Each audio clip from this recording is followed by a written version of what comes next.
I would Who's not in the consider sacred timeline? She-Hulk not in the sacred timeline. No. Wrong. Daredevil not. I would consider Eternals Incorrect. not in the sacred Sacred timeline. Super wrong. I would say No, Eternals is. But Coy, the point is you're I'm wrong. saying Let's that move I on know to the next topic. Jay's with me on I'm this. with No.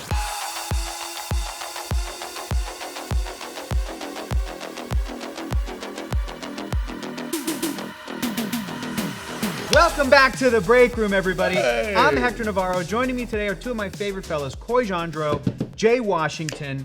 Guys, it is headlines today. Did the finale of Loki not only change the MCU, but also how the Marvel Studios system works? We're going to discuss it. First headline we're talking about, Deadline article we were talking about, executive producer Kevin Wright was asked how Loki's choice at the end of that show, spoilers for season 2, would affect the rest of the MCU. Kevin Wright said, go ahead, Jay. Hey, y'all gonna need to get a spoiler alert graphic around here. Yeah? We're gonna keep telling Bam. y'all to get a spoiler alert. What crap? Bam. Look at this one. Is Absolutely. It this one? I don't know which one it is. I Get just- a spoiler alert graphic. I just feel like it sprung up on us because for you watching on YouTube right now, we did a Twitch intro, and I feel like that usually gives us a little bit of buffer. We're getting right into it. So YouTube spoilers. Kevin Wright, executive producer, said, I can't tell how other people will pick this up because we just haven't had those conversations. And then he added, there is going to be a stronger emphasis trying to make sure everyone is working from the same sheets, the same script. I think that is partially trying to get these writers on the Loki side who had been living in this world to maybe hopefully populate into other projects so they can help with that, or just better conversations among producers internally. So, guys, let's discuss that. That was the quote that producer Evan really wanted to pull and talk about. Do you feel like Loki was the changer? Do you feel like an earlier project in Marvel Studios in the MCU was the thing that kind of got them to refocus? How do you guys feel about that? Loki's been one of like the most anticipated series to return. Yeah. Because every Disney Plus series originally when they dropped were all Miniseries, one-offs, right? Yeah. So when Loki season 1 ended and it said Loki will return in season 2, we were all like, what? Shocked. I think you can't just say it's just Loki. Right. I think the hype behind Loki, which is all well-deserved, is making us look like, oh, is this going to be the refocus? But you got to remember, this was shot so long ago. Right. This Right. was shot so long ago. Right. So And even with potential reshoots or whatever they Yes. changed, in the process, I agree that this sort of initial idea of what season 2 was going to be. was already done. Listen, the reason I brought up that question is, Coy, over to you for a sec. Like, I remember when there was behind the scenes, this was a special feature now, but there's a clip of Elizabeth Olsen when she's doing Multiverse of Madness, and she's going, oh, I was surprised they made me the villain. And I was like, hey, guys, do you see what we're doing over here in WandaVision? And that's a great little joke, and that's a great little behind-the-scenes moment. And I don't know when Elizabeth Olsen, when in the process she said that. Was it when they were writing WandaVision? Did she say that after they shot the whole damn thing? Was it when she got the script for Multiverse of Madness and went, you guys know we're doing WandaVision, right? Right, and it's like, that's where the questions came up from fans of like, whoa, are you guys not communicating? So was it WandaVision into Multiverse of Madness that made this shift, or do you think Loki is the thing that's now going to Well, I keep change saying the game? that Multiverse of Madness would have been an amazing what if, especially with how much they let Sam Raimi play, but I also feel like the Wanda story is like an 8-act story that skipped 5, 6, and 7. Like, we went to the 8th act, we missed, like, if it ended at Act 4 of her journey in WandaVision, we skipped at least a movie to get to the point in Multiverse of Madness. What I think is happening with Loki is they're realizing how much people want something to feel like a culmination. I think they're realizing how much people want something to have an impact. I think we see how important Loki is and how tight that show is. This is the first show in the history of Marvel Studios that didn't have additional photography. This was written and filmed and done. We did hear And that, I but here's the think- thing. Is that because the creative choices in Loki were so strong? Or is that because there was an actor strike? You know what I'm saying? Like, was that just a convenient, like, hey, we didn't have to do any reshoots? The show didn't feel like it needed anything. And I agree think with that. it's a I agree strength with that. of pre-production. I think if you look at that show, the way it's written, the writing, the tightness of, like, it can't have a loose end because of the literal ends of the show. So I think that show shows, hey, we need a showrunner, like the WGA, kind of like, But that- and I think hey, that's going to help us. That helps. Yeah. But I do think Loki is the bar that they set for themselves because of extenuating circumstances. I don't think Falcon and Winter Soldier can be blamed for the fact that it had a virus storyline. I don't think WandaVision can be blamed for being the first one out of the gate that had a 6th episode problem, because I think they thought people would want the Marvel ending, and then it turns out a lot of us didn't. I think Loki's the first one to have the benefit of knowledge. It is gifted with glorious purpose. I'm glad you brought that up because I want to talk about this. And you guys have insider knowledge, right? Jay is a fantastic working actor in the industry. Congratulations, Jay. Thank you. Killing the game. Thank but you. it's this notion, like, Coy, you just reminded me that, like, the Marvel process for Marvel Studios, has found some of its greatest successes with a real like off-the-cuff approach. When you go back to the first Iron Man and you hear about how much that movie was improvised, you can kind of look at Marvel Studios and go, I don't blame you guys for kind of going into each movie with that same mindset. You gotta remember, like, that's not Marvel Studios. That's Paramount. Well, technically that is Marvel in its earliest incarnation before it was bought by Disney. And that's Ike Perlmutter. That's still Ike Perlmutter, right? Who would have never given us a Black Widow movie. We know this, right. So I get what you're saying, but then there was this shift. Oh, absolutely. And I'm saying that approach, Coy's bringing up like Loki's coming in, and it's the first one that feels like it's a television serialized. No, I agree with that. Right? And it's like that's I think what woke everybody up. They were going into WandaVision. They're going into Falcon and the Winter Soldier with the mentality of we're making a 6-hour-long movie. We're making it's a little improvised. It's a little, and that you can't do that for a TV episodic thing. I think I was just telling someone about this. I was in a text conversation with them, and I say this often. We are at fault for this, and when I say we, I mean the consumers. Yeah. Because when we keep running back and rewatching these things over and over and over again, we're basically telling Marvel Studios' analytics, people want to see this. Right. I think people take for granted how many times you watch something, how much effect it actually has, especially when we're talking about streaming numbers in this day and age. Have you rewatched the Marvel shows? Huh? I've never rewatched the Marvel show. Do you rewatch the Marvel shows? I have, but my excuse is that I watch the show to do like YouTube reactions first, and then I rewatch it with my partner's significant other. Loki's the first one I'm going to rewatch because I feel like it was tainted by having a camera in my face. Whereas like I can't wait to watch that and experience it myself as opposed to like here's me making faces. I've put them on a couple times. I mean, like you put on the movies. I wanted to see if I could do that because there have been times we all have put on the movies in the background. Sure. Like look, if you have regular cable, Avengers Endgame is on TNT every 3 days. Right. So and that's a great highlight reel of a movie. You can leave that on. You just leave it on. Little scenes are great. But there are times I have rewatched it now, and in general, though, when you take those initial numbers, when you go back to WandaVision, for instance, COVID is a big thing that we're still playing catch up from. Yeah. Let me make sure I say this because everything got jumbled around. WandaVision was not supposed to drop as early. It was supposed to be Falcon and Winter Soldier. They had to rewrite everything because of an actual pandemic, blah, blah, blah. Yeah. The thing is, though, remember, WandaVision crashed the servers. Right. It crashed when it crashed the servers, that told Marvel Studios and Disney we're doing everything right. We're doing everything right. As opposed and I maintain WandaVision a 5/6 perfect show. Like I think WandaVision is right there behind Loki. I just think it needed the showrunner to. Oh, it needed a showrunner. Yes, in the conversation I think we're having is like whatever was right for WandaVision. That project doesn't necessarily mean that approach is going to be right for absolutely. And that's a little bit of what I'm worried about here with this quote. Is I do think they need an overarching conversation. Sure. But I don't think that the tone of Loki would fit the tone of like. Absolutely not. Because y'all see that article that was like Marvel's crashing and burning. What they need to do is just make more stuff like Loki. And I'm like, no, comics are a spinner rack of different tones for a reason. Just like Deadpool being rated R doesn't mean that Spider-Man. Don't just do Loki again. Yeah, everybody got to stop those articles, and of course they're not going to stop because they're great clickbait material. Variety's really figured it out. Oh man, because this whole Marvel's crashing and burning. Oh my God, what's happening? Yeah, you need to take into account again. Yes, we know the Marvels was a box office flop, but that also takes into account a strike. Right, I know. That doesn't allow depending on how we personally feel, Coy Jandreau. I felt it. I felt it. Is it okay with that actor who's been promoted? It has a diehard fan base. Oh, the Marvels doesn't. Are you saying 34 movies in they don't have a fan base?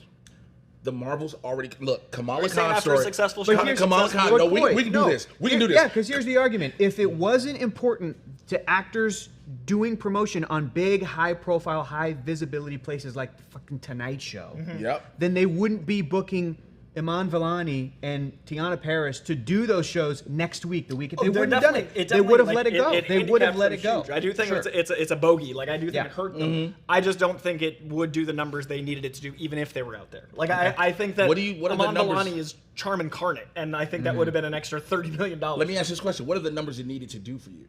For me, 7, but for the movie to make a profit, $200 million. Okay, $200 million out the gate or $200 million total? $200 million out the gate because it cost $250 plus marketing would have been another $250, so $500. No, but you got to remember, this marketing isn't $250 for sure. It's not now. This marketing is nowhere near $250. If we're including the actors, like I thought that was the hypothetical. It would have hypothetically needed $200. I don't think it would have needed $2 for. I mean, it'd have done the international tour, of course. But what I'm saying is, when you come back to different movies, like Miss Marvel, you've had to want to watch that.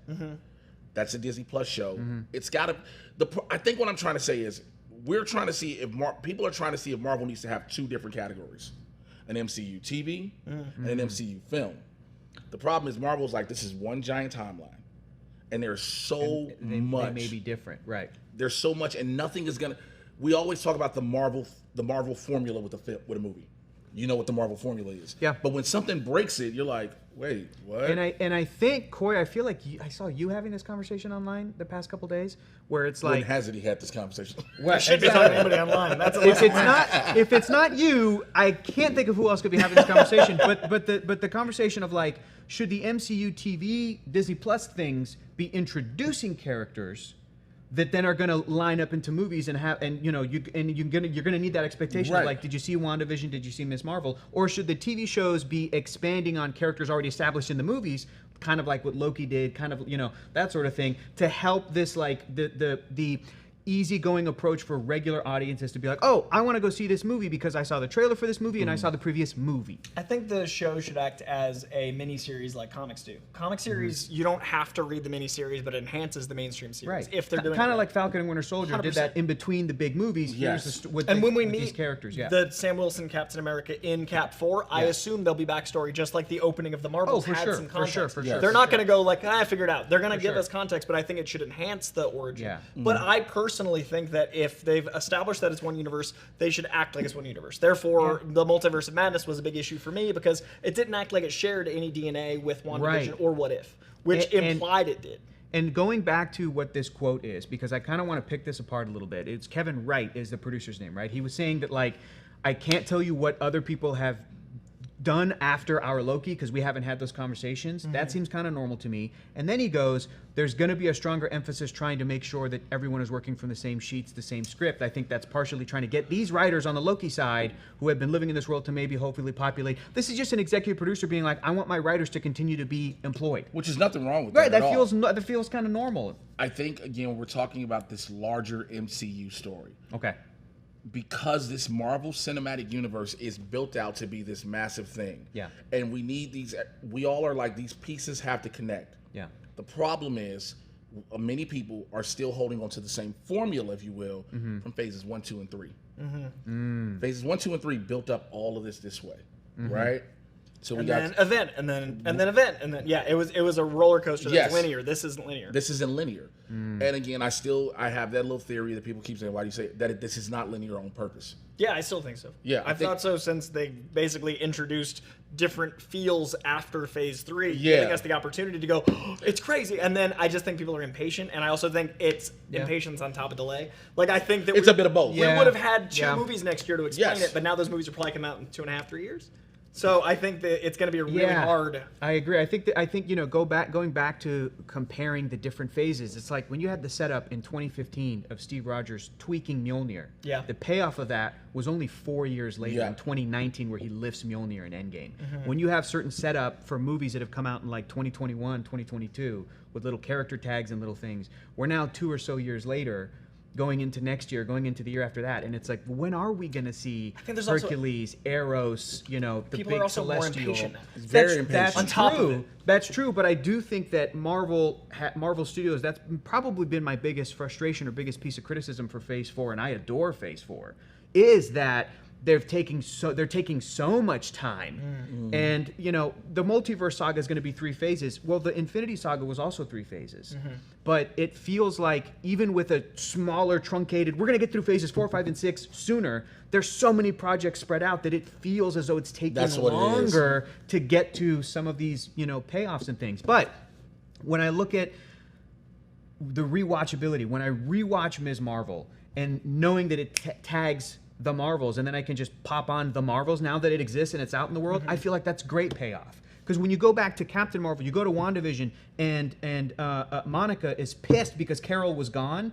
That came out in 2021. Right. And now 2 years later, we get the payoff of that. And then WandaVision was coming out. I wanted to see that. I wanted to see her confront Carol. That was supposed to come out sooner, too. Exactly. I need people to also remember that. I think a bigger issue is, again, when you have this, everybody spread out over this amount of time. Yeah. The Marvels was supposed to have been come out. Yeah. And think about it. If WandaVision was delayed and the Marvels came out earlier, we're talking a year and a half. We're talking a year and a half. We're talking back to back to back. And that everything plan would works. have worked much more cohesively. And I also Yeah. think we can't. I love Marvel's given me way more happiness than upset. And, Yes, and I that's think right. that people Right. forget that because of recency, and a lot of the things that have come out in the last 2 years have been the biggest effect by the real world. We can't help the strike. We can't Yep. help Right. the Pandemic. pandemic. Yep. We Right. can't help the fact that there was a big change in like leadership. Yeah. But I think that people don't realize all that if they're not in the core of the industry. Like if people that just watch movies aren't going to know who Ike Yeah. Perlmutter is. They're also That's not fair. going to know that like reshoots aren't as like commonly 6 months like we're getting for Cap 4. You're But talking I, about I also think, well, I just feel bad for Sam Wilson's Captain America because like first they had the real life ramifications Yep. in that, Yeah, and now in the show, that yeah. movie's getting delayed a full year. So I feel like that Because journey, of real life ramifications. and that's what scares me is people aren't going to realize the variables that are out of Marvel's control because it's Right. easy to blame Marvel. So Right. the reason I want to keep criticism to in movie is because I think that's the only fair thing to judge. The things they can control. Exactly, like Right. what they put out. And So- that's why I have some animosity towards Multiverse of Madness, because they should have had like, hey, just check out WandaVision. Like that, and that's what they're describing here is I think that it's fair to want them to just look at another property, not, hey, this took 2 years, it should have taken one. That's Speaking not of properties and then characters, when you say how to introduce them, here's the issue I have with just putting them into the movies and then giving them the series. Okay. You run into this problem of saying, oh, it's too jumbled.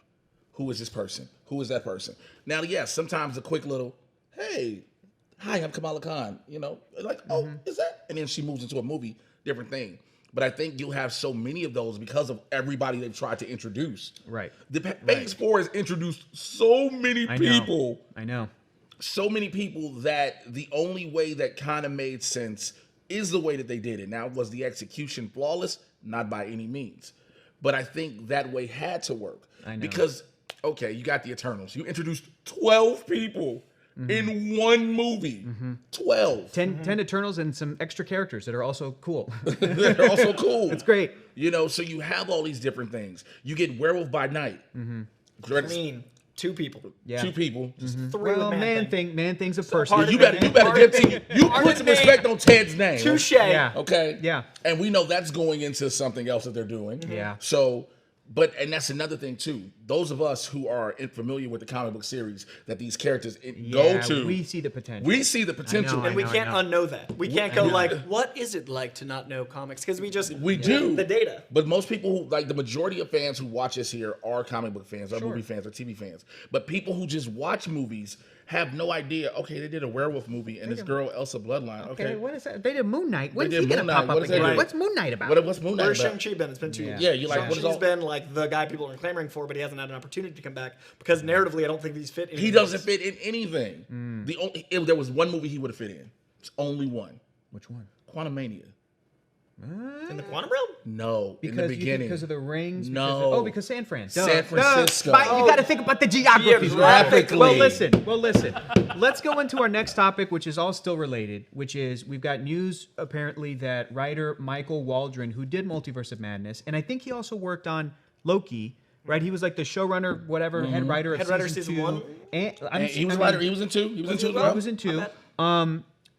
Is now going to be working on. We knew that he was working on Secret Wars, but now he's apparently, according to Kevin Wright, also working on Kang Dynasty. This comes after a quote from Joanna Robinson. She was the author of the MCU Reign of Marvel Studios book, and I'm assuming she had access, and so I'm assuming this is legit, but I don't know because she's not a Marvel Studios executive or employee, but she's a person who studies Marvel Studios and wrote a book about it and had access.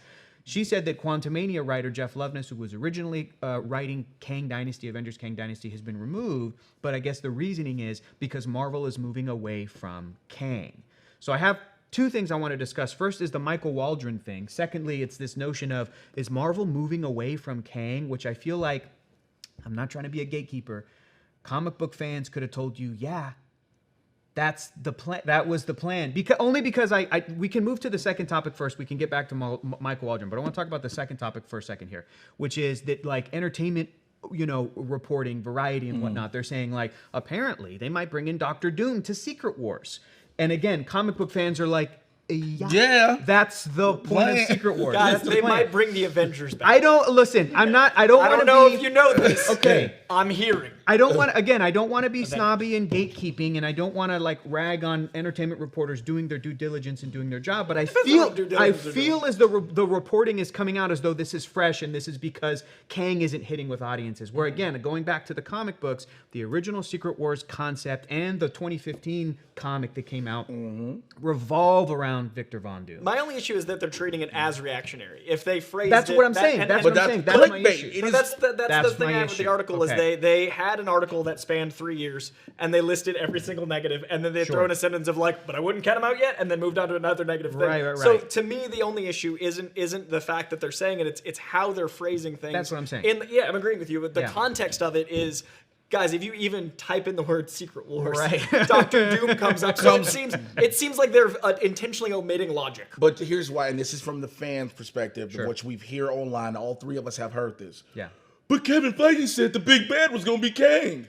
He's not going to tell you it is going to be Doom. Right. Marvel also officially said that the bad guys in Spider-Man Far From Home were the Elementals. They're trying to keep some secrets. They have intact. to do. They're not going to tell you Mysterio's the bad guy. The point of that movie, he was a good guy. I need people to stop wanting to have everything spoon-fed to them. And a little. I understand the quality of these different movies and TV shows. I think the three of us can agree with it. We all want good quality all the way through. And I understand the criticism people have been saying where they're like, well, don't rush Doctor Doom, right? Build out That's that why they're character. building up Kang so that when he takes out, when Doom takes him out, he's automatically OP. Like he's the automatically the Doom. The point of the thing is you do 7 years or not 5 years of Kang. Right. Then when Doom takes him out, you're like, this guy. If this dude, right. He's immediately Vader. Because a lot of people were like, people who are comic book readers were going, but Kang isn't like a giant threat. It was like, he's a threat. Yeah, we know. But it's not called the Kang saga. No. It's called the Multiverse saga. And the Kang Dynasty is a wonderful story you can tell that allows for an actor of Jonathan Majors' caliber to do everything to build up this character so that when Doom takes him out, you're like, wow. Yeah. But I think that it can be treated as reactionary now with you don't have that knowledge. But the issue is how people are perceiving these movies versus how they're actually being mapped. Yes. So I want to go back to, Jay, we were talking about this, I think, before we started rolling here, which is the news that Jeff Loveness is out and Michael Waldron is in, and the reporting being, well, they're moving away from Kang, and everyone going, well, then if it's a Jonathan Majors issue, just recast Jonathan Majors, or that it seems silly that that's the reasoning. Full disclosure, I'm friends with Jeff Loveness. I enjoyed Quantumania. I know people didn't enjoy it, and I was also, full disclosure, very excited by Jeff's early kind of like when he was doing promotion for Ant-Man and people were asking about Kang Dynasty, and he's like, I can't say, I can't confirm this or the other, but just him as a writer and as a fan was asked, what would you potentially be excited about? And he said, he goes, I can't wait to write Namor, man. He's excited about Namor. I really love that character from Wakanda Forever. So full disclosure, I'm like, I'm still hoping that Namor is in the damn thing. Yeah. So that, and I'm rooting for Jeff, and I think that he did a great job, but I understand people didn't like that movie. But you were saying, Jay, this news is not really about they're moving away from Kang. Yeah, it's not. Yeah, it's the whole thing. We knew that was going to happen. Number one, you can change again. We just said it. You can easily go to Doom. Right. You can easily go. The Doom thing is there. It's been there. Yeah. And it's like, oh, they're moving away from Kang. So that means they just speed up Victor. Victor just pops up in a post-credit scene. Because you don't even have to cast the actor yet, in case you all don't know. All you have to do is have a dude in a green tunic and a metal mask turn around in a chair like Dr. Claw and Inspector Gadget. That is it. That is going, all. next time, Avengers. Yeah. But also, if it's the Jonathan Majors thing, they've already had their fail-safes in place. Again, a studio this massive. Right. They're just going to recast the character. And he's not lasting any. Listen. Yeah. I know y'all want this. I hate for us to be the bearers of bad news. He's not staying all the way through anyway. Right. He's gone. Doom is going to come in and murk all of them, and then it's him. Yeah. You're just saying even the character itself, Kang the Conqueror, is not the long-lasting character like a Magneto or a Loki or a Doctor Doom. No. He stays in the Marvel game for a really long time. Yeah. But I do think that the Kang Dynasty will establish him as a very like powerful character. It will for sure. He's been established as powerful, and I think he does get his moment. I think he gets he gets a Thanos movie as much as Thanos did. He won't get a two-parter like Thanos did, but he'll get his Infinity War. No one's like Thanos. Because I mean, it's come on. But I do think he gets his Infinity War, and I think the end of Kang Dynasty was supposed to be, oh my god, in a movie with the title character being taken out, that's how powerful. Yeah, it is. exactly. From the beginning, exactly. for me, the idea of the dynasty that Kang leaves behind is that Doom is more powerful. I've always seen Kang, and I think the beauty of what it would have been was it would be a 1-2 part in the same year movie. Originally, they announced Kang Dynasty 3 months later, Secret Wars. I think the cliffhanger was supposed to be, Doom. Oh my god, Doom just took out Kang, and then he's sort of Doom God, and now we're doing a 2015 and then 3 months later, we get this Secret incredible 2015. And Battleworld, I think, is going to be introduced in Deadpool 3.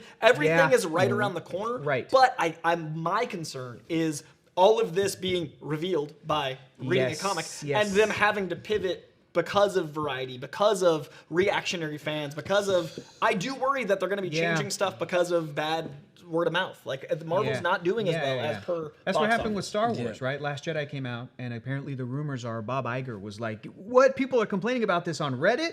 Give the Redditors what they want. And that made Rise of Skywalker feel pretty like... color by numbers. Exactly. They wrote the movie, and that's my only concern is we do have something as big as Disney. Like, it is... Control, like, they own Marvel Studios. And that's why I said it needed to make $200 million internationally, is because to make $200 million internationally, you do need that press, but also the fact that it made less than half what it needed to make domestically is my concern for the brand. Like, my concern is there's so much word of mouth that's making negative Marvel Studios more vulnerable to the change. That's my concern. Well, I want to go back to we were talking about Loveness off of Kang, but now we want to talk about how Michael Waldron is, according to Kevin Wright, working on Kang and Secret Wars. I mean, is this something, again, are we surprised by this? Do we feel like it's because Loki was so good that they went, you got to come in and... You just said it earlier. Yeah. You said it earlier. The stories connect. Yeah. You have that one person who can connect the stories between the two. Yeah. It's easy. I don't think we should overthink that part. Sure. If he's working on both, it's not just because of what Loki is. It's okay. He knows how to weave this story together and have this. It's a consistent flow between movies as well.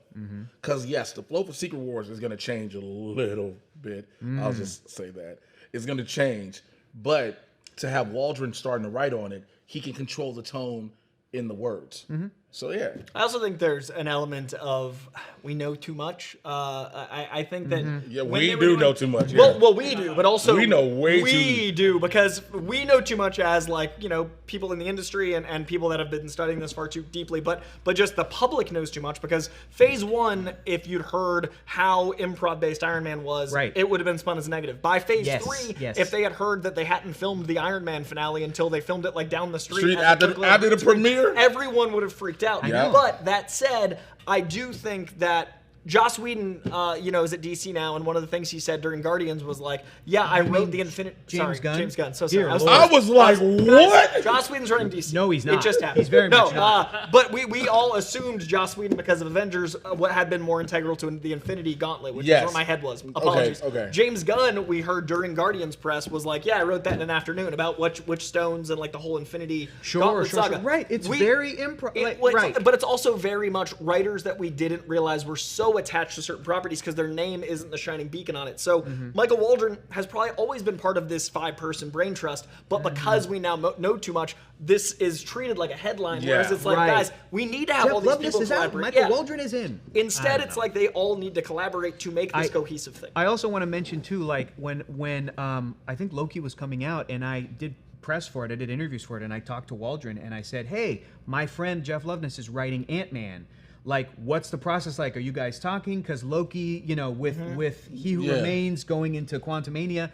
And I remember Waldron telling me, like, we've talked. He's a buddy of mine, and we're chatting. I don't know how official that is to the sort of Marvel Studios process. Or if that's just like, no, dude, they hired 2 dudes from Rick and Morty who are friends specifically because they're hiring him for this, multiverse and that's how it stuff. should be. Right. We need to go to the Evan Cubby Hole. Evan Cubby Hole. Evan Cubby Hole. That is a good transition to this question too. Like, do you think from HRS 13, do you think the writers of Kang Dynasty and Secret Wars, like these big event films, do you think they get more information than anyone else does? Of course. I have to imagine. They have to. So there's more communication. Listen, in the same way that like Marcus and McFeely, who were doing Infinity War Endgame, were probably getting information of like, what's Taika Waititi doing on Thor Ragnarok? Yeah. Great, we'll lead him into what's Yeah. James Gunn doing for Guardians 2? Oh, cool. We'll lead that into And the through line from Winter Soldier to Civil War to Infinity them. War War and to Endgame Endgame. is much more linear Yes. than, say, the Thor pipeline. So I think Yes, it is. I'd say the Waldron Loveness pipeline is probably more linear than, say, the Taika Love and Thunder. Like, there are certain strong... Right. There's arteries versus blood vessels. Like, you know what I mean? Yes. There are important trajectories within this craziness. Right. In going into the Avengers thing, I'm hoping that, for example, She-Hulk is going to appear in those projects, but will that scene or scenes have the same tone as her show? I also hope not, because her show Wouldn't make sense It wouldn't tonally. make sense tonally. Which is but why they, I think of different multiverses. That's what I keep saying. what? Wait, I think, say that I think again? that different characters are not in the same Or universe. they're not. Clarify that. What do you mean? First of all- I think some, Go in ahead. my opinion, Use some of the proper characters, nouns, different characters Some of who? the characters we've already met are not in the List same them. universe. Are not In our the- prime universe. So List 'em. Kevin, Which ones? Kevin says 616. I still think it's 19999. Sure, but I we'll call personally it think Sacred Timeline. Sacred Yeah, timeline. I Who's would not in the consider Sacred Timeline? She-Hulk not in the Sacred Timeline. No. Wrong. Daredevil not. I would consider Eternals Incorrect. not in the Sacred Sacred Timeline. Super wrong. I would say No, Eternals is. Eternals is I think because that's of. why the Celestials haven't been mentioned. Though it was only mentioned in She-Hulk. It's Nope. only it's because of Captain America. That's how because they're supposed to be one of the plot points is they're mining Tiamat for a special mineral. Which is going to be the house that they live in. The Avengers are going to live in, and by the time we get to Kang They Dynasty, find out it's adamantium. So that'll be. or Mysterium, because Mysterium's in the comics a ton right now. I know, but I think But it might be adamantium's adamantium. gonna introduce Wolverine. It Of course, helps but- introduce Coy, Wolverine. the point is you're I'm wrong. saying Let's that I move on know to the next topic. Jay's with me on I'm this. with No. them. So Incorrect. also, Secret Invasion is another universe. Also, No, same universe. Hawkeye ending at the tree and universe. Spider-Man ending at the tree and then not having any 76 crossover. That those is are definitely two different universes. Coy, do we need to explain to you how the progress of time works? I think One time and thing space happens time is before the different. other. Time and space. I've Are said you this- saying- I've are you said this saying consistently. Because, hang on a minute, Coy. Are you saying because Spider-Man Peter Parker Yeah. sees a Christmas tree that is only existing on that one that moment in has time. that No, no, has I'm saying- not been I'm saying that affected by the Marvel events of would Hawkeye? have That it's tied a that together. different universe? Okay, a better example is Statue of Liberty. Foolish. Statue of Liberty Foolish. is copper sometimes. Yeah.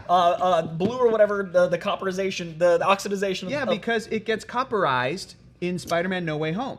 You So do realize. anything that so took place Hector, before that is green. Hector, Anything you know after better. that's the it's You the know- progress of you know- time, gentlemen. you I know don't. it's not just time. Jay, didn't you say When it- earlier you're overthinking it? Jay, I think we'll find out. Ridiculous. No, These are because- going to collide in Kang Dynasty. And Insane. it's going to No, have incursions. 'cause events. when it- how what- ridiculous would That's it be? what Deadpool if- 3 is, if- incursions. But also, you got to remember this: multiverses, various universes, the parallel universe theory states that our universes can be the exact same minus one detail. Yeah, Hawkeye's family's missing a baseball glove in one universe, but otherwise it's the same universe. I So, get it. which will apply to Coy's theory.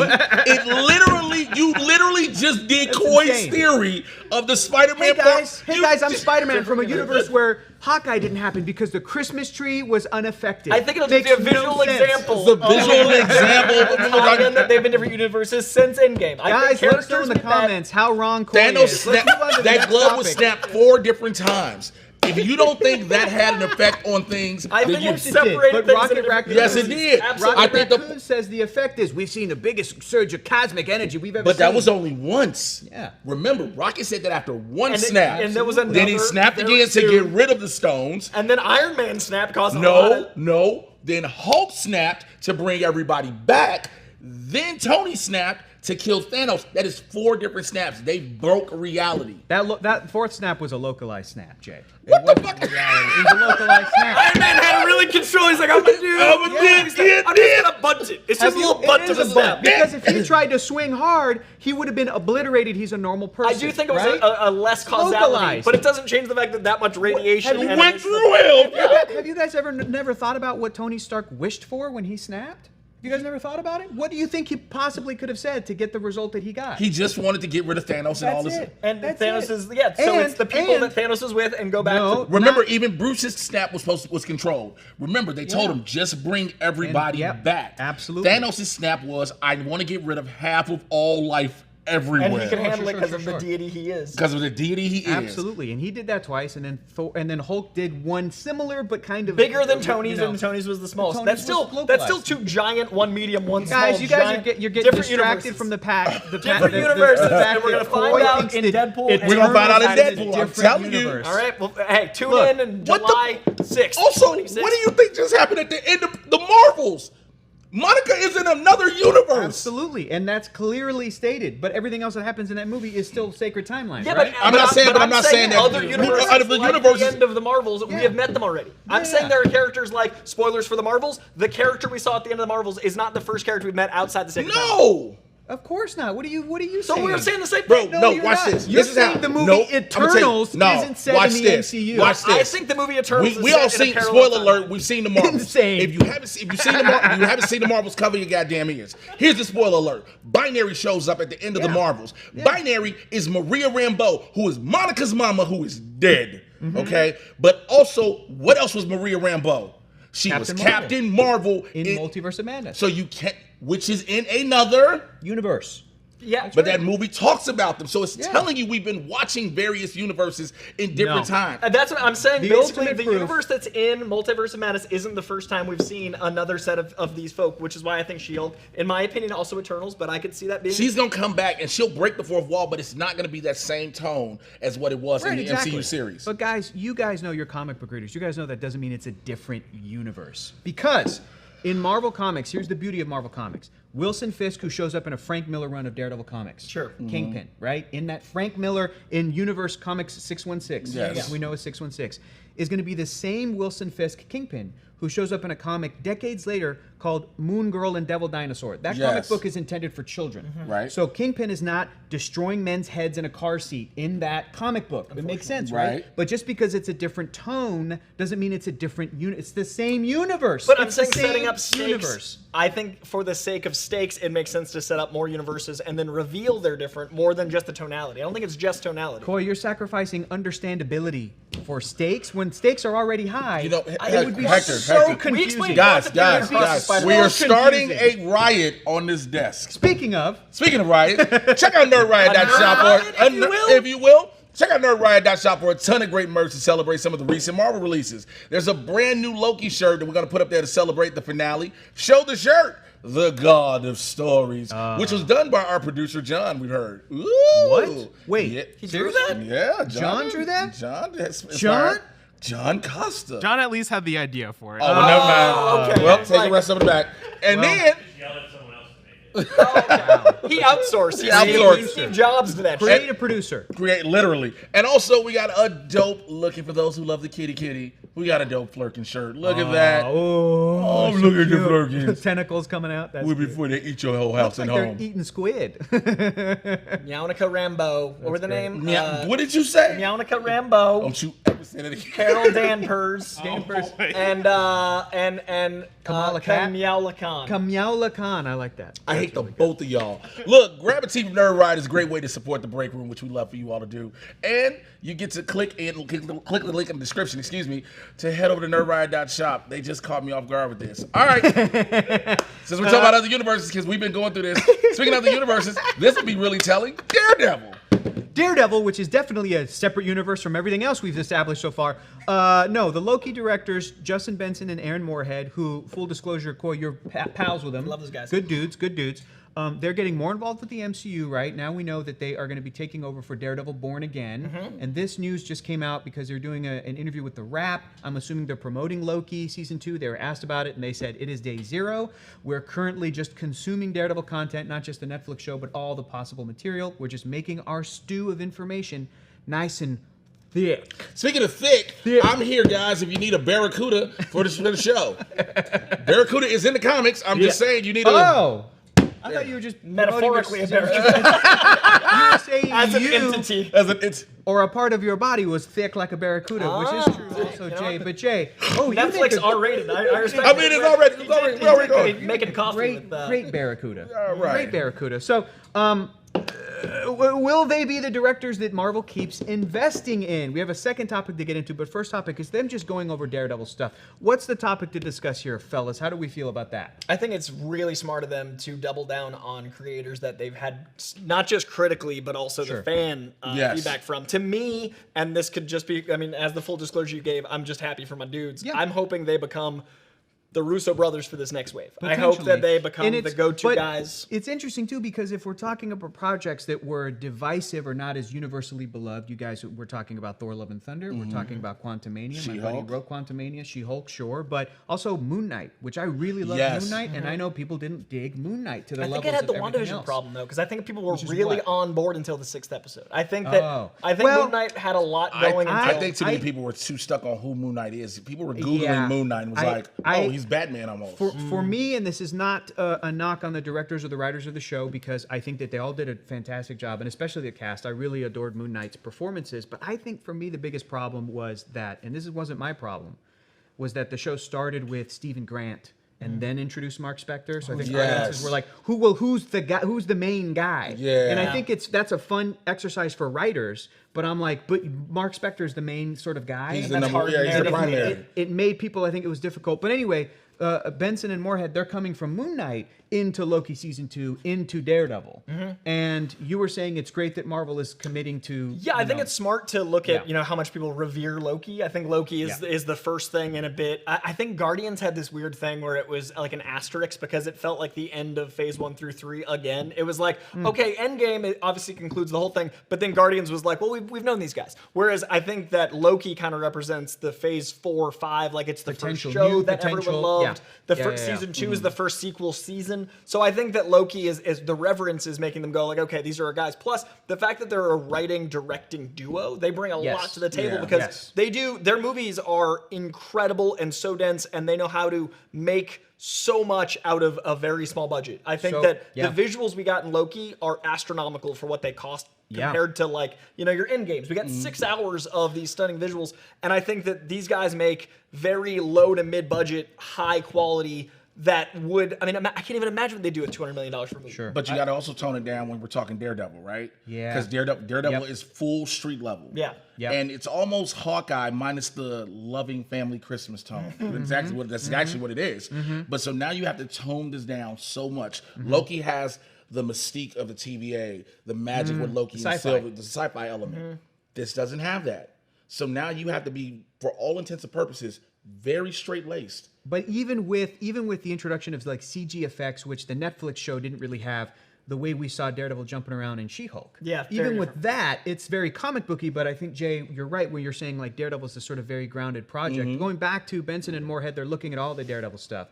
You were mentioning a comic book character, Barracuda. How do you guys feel about them looking at Daredevil across the board and picking and choosing? And, do you have any thoughts? Do you have any opinions of what they should? Because I want to bring this up. When I had a chance to do press for Moon Knight, when I interviewed those lovely gentlemen, we were talking comics, and they said their favorite Moon Knight run was the Jeff Lemire, Greg Smallwood Moon Knight comic. And I was like, I agree with you guys. That's my favorite. And it's my favorite too, yeah. So it makes me very excited as a comic book fan that they maybe on the same page in terms of like our sensibilities with the Moon Knight character, and I'm hoping that they may be on the same page with sensibilities with the Daredevil character, which for me doesn't necessarily mean just do the Netflix tone again. Right. Yeah, I'm glad they're saying a whole stew. Like they're not looking at it being a season 4 because that would be a different thing entirely. They're looking at the art of Daredevil, and I think Moon Knight mixed with Loki does fit kind of the insane scope of what a street level character can be. Because Moon Knight, obviously is darker. It's a Marvel Knight, just like Daredevil is.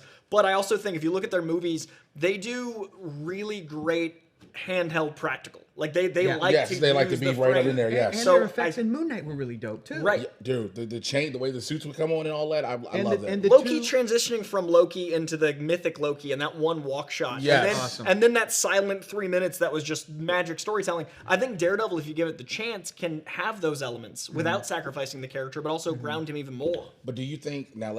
I'm gonna take it to the fan bases because we always have to take this into consideration. Unfortunately, now, and I know y'all like, what do you mean? Unfortunately. What else are the fans going to want? Are they going to want Daredevil Netflix? Yeah. Are they going to want Daredevil somewhat She-Hulk?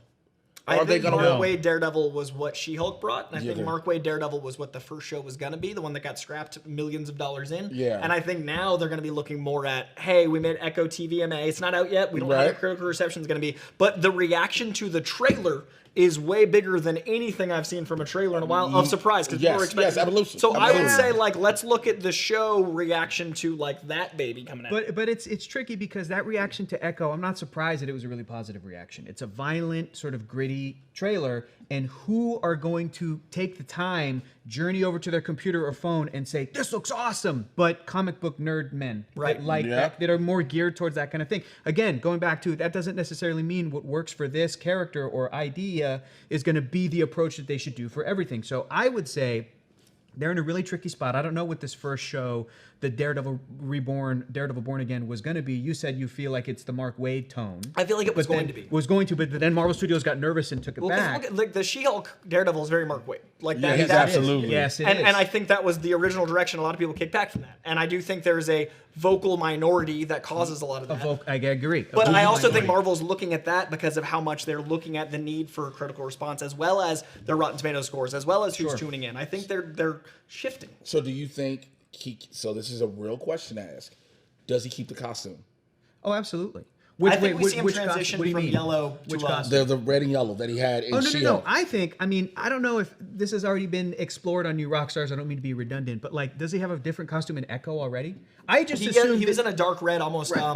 What's in it Echo, called? right? Yeah, in Echo. I just assumed that the yellow suit was going to be sort of a one-time thing of like their Marvel Studios for the first time. We're having fun with when we reintroduce the Daredevil costume. It's going to be the yellow one as a throwback, but this is just for that She-Hulk appearance. Got you. We're moving him into the red in Echo. We're moving him into maybe the black suit in Born Again or other variations of the Daredevil, but I think we're moving away from the yellow end. But the other thing I think makes me think they're going to go dark is Blade getting an R-rated announcement, Deadpool getting an R-rated confirmation for the last 2 years, and everybody seems to think it's always news. And then like going forward, I do think street level needs to be not always dark, but the characters that are dark should get to stay dark. I think Daredevil has more in common with Punisher than he does with She-Hulk in the narrative that I think they're going to take. I mean, you might be right, but I am worried. I mean, we're having this conversation of like, are they looking to the fans and which fans are the sort of most vocal online? And I worry because again, that vocal fan base is not right. That's what I'm saying. And so because of how successful and beloved the Netflix show and tone was, right, I worry that it might hamper Marvel Studios and give them a little fear. But I think Daredevil is better suited to TV darker than light. Personally, because Charlie Cox is playing him. It's not a new. Charlie's playing that same. So you're identifying with that man. Charlie's also like this lovely, sweet guy, and he can do the more lighthearted stuff. And I'm not saying that I want a complete tonal shift, but I'm saying that I'm hoping that the Daredevil Born Again show can have a tonality that it can allow for example, She-Hulk to come in and guest appear in one episode. I don't want the tone of that show to be She-Hulk Attorney at Law. That's She-Hulk. Hey, I'm trying to stop these people, but I got to go bone a green. Absolutely. There needs to be room for that. Which I'm basically saying, and this is an impossible task, to take like 50 years of Daredevil comics, condense it into a TV show, and allow for all the various tones that Daredevil has been able to explore. But just like the comics, Mark Waid's run is loved by people that love it, and the people that don't love it don't touch it. And I think that looking at the shows, I would rather have a Marvel Knights that allows for Moon Knight, Punisher, Daredevil, those characters to coexist, and to allow for a sort of a Mark Waid style tone that allows for like Spider-Man and Howard the Duck. That's what I think. I don't think Spider-Man. That's the issue. Spider-man is him coming in. That's the biggest. But Spider-Man coming into the darkness, he's always like, "Whoa, Hornhead's a lot." Like I feel like Spider-Man needs to be a little like this guy's a bit much, but still love him and they still have banter. Absolutely. I feel like if we go too much towards Mark Waid, then he's just Spider-Man. Because then people are going to bring up, Daredevil becomes Spider-Man. I got you. So I feel like you need to keep the character on the darker side just because of the array. What a tough challenge, dude. I think it's even tougher for them to get this Daredevil thing right than, frankly, the pressure for them to get Blade right. It's a reintroduction. Because Blade feels like it's a slam dunk no-brainer. But that's not true. I think it's a reintroduction as well. Well, what I mean by that is Blade, I think, has... there's a lot of pressure because of the Wesley Snipes of it all. Yes. But it's also like, but anytime Blade has really hit in the comics, it's also been because of this Wesley Snipes Blade love. And you know what I mean? And I'm like, that's Blade's lane, which is a great lane. Daredevil, he's more varied, but the success of the Netflix it hovers over. It hovers, But I think while you have y'all not gonna disrespect Ben Affleck's Daredevil. But I think my point is the visual. Like while we have Charlie Cox, I think the association of darker is more linear. Just like I think variants are very tricky. If you reintroduce a character that's dead, yes, I know it's a variant intellectually, but if I see Robert Downey Jr., my brain's going like, that's my Planet Earth's Robert Downey Jr. Like that's gonna be hard. So I think we've pretty much covered everything, but we can briefly go into this last topic. Taika Waititi. Now, this is I don't like the way this is framed either. Okay, I'm going to read what's in the script. Evan, Taika Waititi confirmed he won't be directing Thor 5. Thank you for this addition, if it were to happen. So what this reporting was is somebody was talking to Taika about his new film that he's promoting. Yep. Soccer one? The soccer Next film. Goal Wins. Next Goal Wins, which looks delightful. I'm sure it's going to be great. And of course, inevitably, because he's associated with Marvel, they asked him about Marvel. And he just said, I don't know what they're doing, but I'm booked up for the next 5 or 6 years. If they're doing Thor in that time, and I would imagine they might want to because it's Thor, it may go to somebody else. And then he goes, but that's fine. I wouldn't feel like I'm being cheated on. You know, I wish them the best. And people were bringing up what he said earlier when he was promoting Love and Thunder, is he said he would want to come back and do Thor 5 if it was Hemsworth. He just loves working with Chris. They're buddies, and that all makes sense. So to me, this reporting is Taika hasn't been told or doesn't know, or maybe he's trying to be very diplomatic about it, and he does know. But as far as he's saying, there's no Thor on the books in the next 5 or 6 years. Does there need to be? No, I don't think so. That's the thing. I think so. I think we're so stuck on thinking like all these characters. Look, we have another Black Widow. Remember, we got an Ironheart still to come. Right. We got an Ironheart. We have another Loki technically in Sylvie. And what was the distance of time between Captain Marvel and the Marvels, Coy? How many years was that? How many years between Guardians 5. 2 and 3? How many between 2 and 3? I think 4. 4. Wait, 17 to 23? That's 6. That's 6. 17, you're right. It was That was 17. 2017. So it's like, I think you're right. We're always thinking like, well, when are they going to put the I think sequel the into issue production? with Thor is I think that the brass that isn't the creatives but the suits, the non-creative suits are looking at, we need the OGs because that's what sells. I think they're just looking at name recognition. And I think they're getting the wrong messages, just like Barbie did. I think Barbie came out and everyone's like, what if we do toy movies? But No, make good movies. I also think if we're just talking about creatively at the end of Love and Thunder, I think you could leave it there. Yes. But I think also, creatively, I think you could also do a sequel story to that I think could be compelling and good. Hemsworth's Thor now has a daughter, played by his real-life Thor, which I think is adorable. His real-life daughter. His real-life Thor, which is adorable. So I think that, and then plus there were teases with like, Russell Crowe sending off Hercules. Oh, Yeah, Brett Brett Goldstein. To hunt down, and it's like that could Which, by the be way, a Brett movie. is an amazing stand-up comic. I'm gonna say He's this. hilarious. I've done so many shows with Brett now. Brett That's is actually one of pretty- the, they've introduced 70 characters. He's one of the ones I'm like, where's Hercules? Like, that's one of the only ones I like that with. But that could also be, Arrows. You got Harry Styles. But going back to Hercules, could be picked up in an Avengers movie. But I'm Yeah. saying it could also be sort of its own Brett Goldstein versus Chris Hemsworth. Like that's a movie Sign me up. potentially. That's a movie, potentially. yeah. So my standing is because I did enjoy Love and Thunder, but I didn't love it as much as Ragnarok. That's fine. I know people again. This is divisive. I would want Taika to return only if a creative or money cruncher at Marvel Studios is going, we're going to do Thor 5. Here's the creative direction. Chris, Taika, would you be interested? And if they're both are like, yeah, this sounds great, and there's a great script involved, I'm going to wish them all the best. But if they go, we need to have Thor and it needs to be this, and Taika's not into it, of course, don't force him to do it. Yeah. But I'm also not of the mind of get anybody but Taika to do it. That, I think, is foolish. It just all depends on what the project is. I've always felt this way, even when it came to James Gunn with Guardians. Remember when he was originally off of it, and everybody was like, "Well, give it to Taika," and then it was like, "It's They nothing." waited for James They Gunn. waited for James Gunn because they know when you know this character so well, when you know this story arc so well. That director is so invested to making sure it goes the way it goes. Again, we talked about Love and Thunder, and like you said, for some, I had fun with it because those goats are the greatest thing ever. But the goats are the greatest thing ever. But when you have it where, again, the actor is given more control than the director, you have a bit of an issue that happens. But that director knows what he wants to do with that story. And Hemsworth has said if he was going to do a Thor 5, that he'd want it to be different, that he'd want it to be challenging, that he wouldn't want it to be the same stale thing. So whatever the Because tone now was he got from it out of his system. Right, he got that out of his He system. got it out of his system with Love and Thunder. I also think if you look at, now that we've had some time, if you look at, for me, Love and Thunder, Quantumania, and my issues with the Marvels all come down to it feeling like it was made by committee. I want whoever they hire, whatever director, to get to have a creative vision that completes the thing, because we know Taika had a darker run where there was actual god butchering. That would have been nice to see. Yeah, I wanted We to see know, them get murdered. you know, there was storylines that we never got to see, and I feel like there was a lot of that with Quantumania. I feel personally like there was a lot of that with the Marvels. I don't feel like Nia DaCosta's directing got to shine as much because of it was like when there was these beautiful sweeping shots, it got chopped to hell, in my opinion. But I would So you at least want a Thor 5 to feel like I want a whoever director's wrote the vision script- like James Gunn gets that freedom to do. Yeah. Like they let Peyton Reed's first Ant-Man, I thought they let. Yeah. Like there's certain things that Marvel was, I feel like, more open to in the beginning, and I think that if they're gonna look at like Justin and Aaron with Loki, that didn't have initial photography because they trusted that vision. If they saw pre-production like this is what we want, that's what we need back. Is like let's. It's so funny because I know that Zach Stentz, who wrote on the first Thor movie, was like, we pitched the goats for the first Thor, and the Marvel people were like, this is too crazy. So he was like, look where we've come. Look at how open I guess they are to stuff. But you're right. And also when you say additional photography too, also when it comes to Loki, I want to make sure we clarify one thing. You've trusted this story already, right? It had a season 1. Season 1, and also it's on Disney Plus. But it's still $200 million. It's on That's Disney. true. The money is already there, though. You got to remember this. That money is already there. That project doesn't have the pressure. It doesn't have the pressure to make money in the box office. Whereas the box office has the point. pressure on it. Yes, you know what has to happen for Disney Plus? You have to have your auto bill play to repay it up for your subscription. Yeah, but like 7 people just sharing got a me. $6 subscriber is not going to make the money in the box office. But do you know how many people in the world have those different tiered accounts now? Yeah.